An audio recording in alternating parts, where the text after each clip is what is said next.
Hi friends, welcome to మన nursing academy YouTube ఛానల్కి. Friends, ఈ వీడియోలో ఎంహెచ్ఎస్ఆర్బి బోర్డు నిర్వహించిన నర్సింగ్, ఎంపీహెచ్డబ్ల్యూ ఏఎన్ఎం, ఫార్మసీ అలాగే ల్యాబ్ టెక్నీషియన్కి సంబంధించి నోటిఫికేషన్లలో పోస్టుల సంఖ్య పెరుగుతుందా లేదా మరో కొత్త నోటిఫికేషన్ రిలీజ్ అవుతుందా అనే దాని గురించి ఈ వీడియోలో మాట్లాడుకుందాం. అయితే పూర్తి విషయానికి వచ్చినట్లయితే ఈరోజు కొన్ని న్యూస్ ఛానల్ మరియు కొన్ని న్యూస్ పేపర్లో 2024-25కి సంబంధించి జాబ్ క్యాలెండర్ అప్డేషన్ చేసి అలాగే ఇప్పటికే నోటిఫికేషన్ రిలీజ్ అయిన ఎగ్జామ్ రాసిన వాటికి పోస్ట్ ఇంక్రీజ్ చేసి రిజల్ట్స్ రిలీజ్ చేస్తారు అని సమాచారం. మెయిన్గా ఇది హెల్త్ డిపార్ట్మెంట్లో పూర్తిగా అప్డేషన్ చేస్తారు అని సమాచారం. అయితే ఈరోజు కొన్ని న్యూస్ పేపర్లో వచ్చిన న్యూస్ని పూర్తిగా చదివినట్లయితే ఇక కొలువుల జాతర, రాష్ట్రంలో ప్రభుత్వ ఉద్యోగాల భర్తీకి ఏటా క్యాలెండర్ ప్రకటించాలని ప్రభుత్వం నిర్ణయించింది. ఈ మేరకు 2024-25 ఏడాదికి ఉద్యోగ క్యాలెండర్ జారీ చేసింది. ఎస్సీ వర్గీకరణకు అనుకూలంగా సుప్రీంకోర్టు తీర్పు ఇవ్వడంతో ఆ ప్రక్రియ పూర్తయ్యే వరకు కొత్త నోటిఫికేషన్లు జారీ చేయబోమని ప్రభుత్వం స్పష్టం చేసింది. దీంతో గతేడాది సెప్టెంబర్ నుంచి వెలువడాల్సిన నియామక ప్రకటనలు నిలిచిపోయాయి. దీంతో ఉద్యోగ క్యాలెండర్ ప్రక్రియ తాత్కాలికంగా ఆగిపోయింది. సుప్రీంకోర్టు తీర్పు నేపథ్యంలో ఈ నెల 14 నుంచి వర్గీకరణ అమల్లోకి వచ్చింది. వర్గీకరణ పూర్తవ్వడంతో ప్రభుత్వ ఖాళీల గుర్తింపు ప్రక్రియ మొదలుపెట్టనుంది.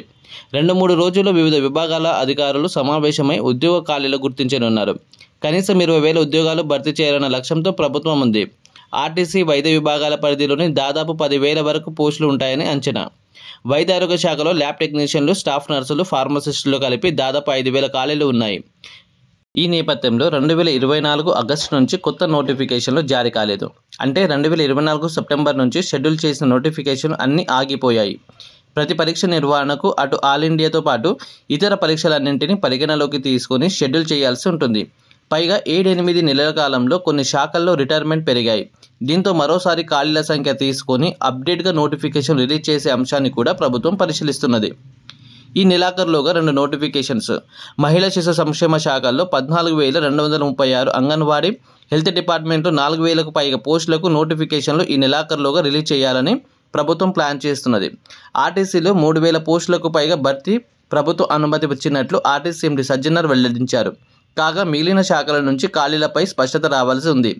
జాబ్ క్యాలెండర్ ప్రకారం ఈ ఏడాది ఏప్రిల్లో పోలీసు రిక్రూట్మెంట్, మేలో గ్రూప్ 2 సర్వీసెస్కు సంబంధించి నోటిఫికేషన్ ఇవ్వాల్సి ఉంది.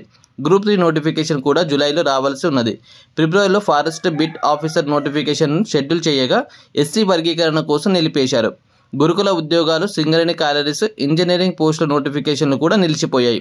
వీటన్నింటిపై ప్రభుత్వం మరోసారి రివ్యూ చేసి జాబ్ క్యాలెండర్ను రీషెడ్యూల్ చేయనున్నది. ఎస్సీ వర్గీకరణ ప్రకారం రోస్టర్ ఫిక్స్ చేసి నోటిఫికేషన్లను ఇవ్వనున్నది. ఒకవేళ న్యూస్లో చెప్పినట్లు జాబ్ క్యాలెండర్ అప్డేషన్ చేసి పోస్టుల సంఖ్య పెంచినట్లయితే చాలామంది అభ్యర్థులు నష్టపోకుండా ఉంటారు. అలాగే ఒకవేళ కొత్త నోటిఫికేషన్ రిలీజ్ చేసినట్లయితే రిక్రూట్మెంట్ కంప్లీట్ అవ్వడానికి చాలా సమయం పడుతుంది. అలాగే కాంపిటీషన్ కూడా చాలా హెవీగా ఉంటుంది. అయితే లాస్ట్ ఇయర్ ఎంహెచ్ఎస్ఆర్బి బోర్డు నిర్వహించిన నర్సింగ్ ఆఫీసర్ పోస్టుల సంఖ్య పెంచినట్లు ఈ ఇయర్లో కూడా ఎంహెచ్ఎస్ఆర్బి బోర్డు నిర్వహించిన అన్ని ఎగ్జామ్స్ యొక్క పోస్టుల సంఖ్య కూడా పెంచుతుంది అని సమాచారం.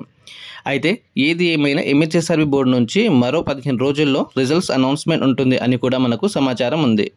ఈ వీడియో హెల్ప్ఫుల్గా అనిపించినట్లయితే లైక్ చేసి ఛానల్ని సబ్స్క్రైబ్ చేసుకోండి. అలాగే మీ ఫ్రెండ్స్కి షేర్ చేయండి. మీరు చేసే ప్రతి షేర్ అండ్ లైక్ వల్ల మన వీడియో వేరే వారికి కూడా చేరుతుంది. ఎంహెచ్ఎస్ఆర్బి బోర్డు నుంచి ఇంకా ఎటువంటి అప్డేట్స్ వచ్చినా కూడా నేను ముందుగా మన నర్సింగ్ అకాడమీ యూట్యూబ్ ఛానల్లో అప్డేట్ ఇస్తాను.